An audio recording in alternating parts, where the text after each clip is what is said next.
আপনারা যারা জব নিয়ে কানাডা যেতে চান, স্পেশালি যাদের আইএলটিএস করার সুযোগ নাই বা একাডেমিক ডিগ্রি অনেক ভালো নাই বা একাডেমিক কোনো ডিগ্রি নাই, তাদের জন্য একটা বিশাল অপরচুনিটি কিন্তু seasonal agriculture worker program, temporary foreign worker প্রোগ্রামের আন্ডারে এই প্রোগ্রামটা। এবং এই প্রোগ্রামে কোনো রকম কোনো আইএলটিএস ছাড়া, মানে কোনো ডিগ্রি ছাড়া, শুধুমাত্র এগ্রিকালচার রিলেটেড কিছু এক্সপিরিয়েন্স থাকলেই কিন্তু যাওয়া যায়। তবে এই প্রোগ্রামে কারা কিভাবে আবেদন করতে পারবে বা কিভাবে কানাডা যেতে পারবে সেটাই আলোচনা করব আজকের এই ভিডিওতে। প্রথমে একটা রিকোয়েস্ট, আপনারা একটু সম্পূর্ণ ভিডিওটা মনোযোগ দিয়ে দেখবেন, না হলে কিন্তু আপনারা মিসগাইড হতে পারেন। কারণ অল্প থাম্বনেল দেখেন বা ইন্ট্রো দেখে আপনারা যদি বেরিয়ে যান তাহলে কিন্তু আপনারা মূল ইনফরমেশনটা পাবেন না।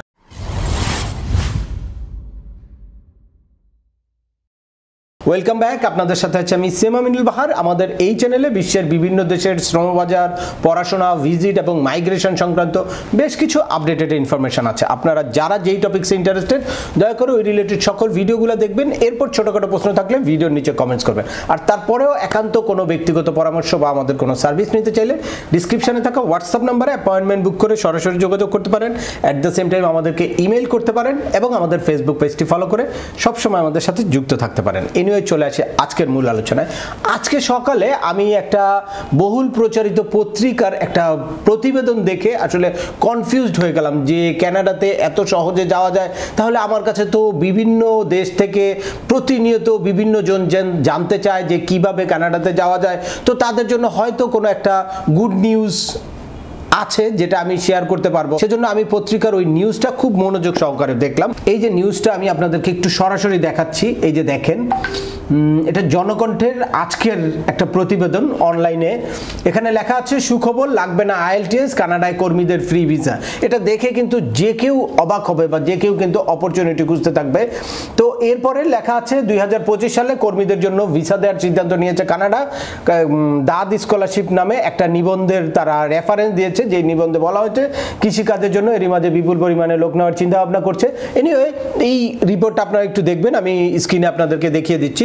তো যেটার মূল বক্তব্য ছিল, খুব সহজেই প্রচুর পরিমাণে কৃষি শ্রমিক দরকার এই মুহূর্তে কানাডার, আর খুব সহজেই এই কর্মীরা যেতে পারবে কোনো রকম কোনো একাডেমিক কোয়ালিফিকেশন ছাড়া বা কোনো রকম কোনো আইএলটিএস ছাড়া। তো কানাডার অভিবাসন নীতিটা আসলে সারা ওয়ার্ল্ডেই অনেক জনপ্রিয়।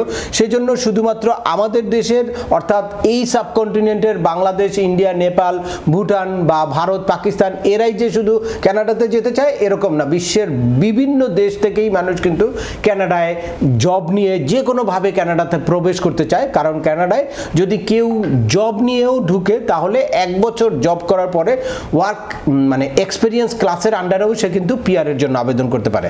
আর যদি তার জব থাকে তাহলে যে কোনোভাবে সে ওখানে কন্টিনিউ করতে পারবে বা সার্ভাইভ করতে পারবে। এ কারণে কৃষি কাজ হোক বা যে কোনো কাজ হোক, ওই যে ডি ক্যাটাগরি, এখন টিয়ার 5, এইসব ক্যাটাগরিতে কিন্তু হিউজ শ্রমিক কিন্তু কানাডায় ঢুকতে চায়। তবে এটা কিন্তু খুব সহজ না।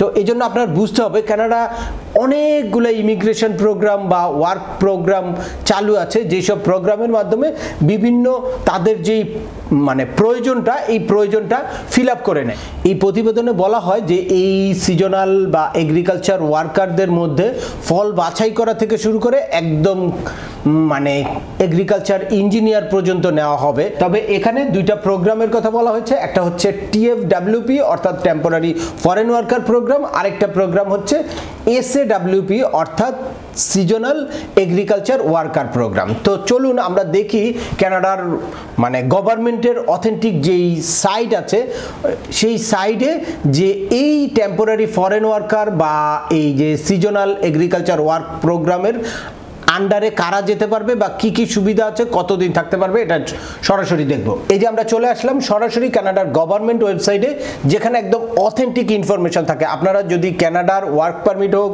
ইমিগ্রেশন হোক, স্টুডেন্ট রিলেটেড যে কোনো ইনফরমেশন এই canada.ca তে সার্চ করবেন তাহলে কিন্তু সব কিছু পেয়ে যাবেন এবং অথেন্টিক, এটার মধ্যে কোনো রকম কোনো সন্দেহ বা সংশয় নেই। তো সেখানে আমি চলে আসলাম এই জিনিসটাকে ফিল্টার করার জন্য। দেখেন, seasonal agriculture worker program overview, এখানে কি আছে? National occupation classification migration change হয়েছে যে 2021-এ, যেটা নিয়ে এর আগে আমি ভিডিও করেছি, সেখানে বলেছি ওই চেঞ্জের কথাটা প্রথমে বলা আছে।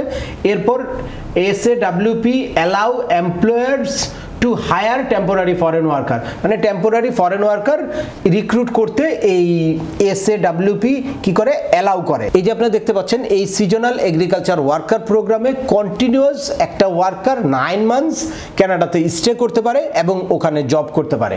এটার একটা নির্দিষ্ট মানে বছরে 9 মান্থস তারা ওখানে জব করতে পারবে, এরপর তাদের কিন্তু চলে যেতে হবে, অর্থাৎ সিজনাল ওয়ার্কার।